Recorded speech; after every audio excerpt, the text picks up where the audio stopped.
সকাল সকাল নাস্তা নিয়ে বসে পড়ছি। আজকে নাস্তা কি আছে দেখো আমার, এই যে টমেটো চাটনি, হলুদ ভাত। হলুদ ভাত বলতে আমাদের নেপালিদের মধ্যে এটা চামড়ি ভাত বলে, পোলাও মতনই। তো শুধু এটাতে লবণ থাকবে, কালো গোটা জিরা আর লঙ্কা পেঁয়াজ। দারুণ। আমার বড় মশাই ভালো খায়, আর ভালো লাগে। আতপ চালের ভাত, এটা কালো নুনের চালটা আছে না, ওটা মাংস দিয়ে আরও দারুণ লাগে খেতে। না বলো পূজা, মাংস দিয়ে আরও বেশি টেস্টি লাগে। আগে ভাগিনি খাচ্ছে, ওই যে ভাগ্নে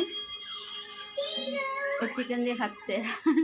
আর এই যে আমার স্বামী, তাকাও, এটা আমার স্বামী,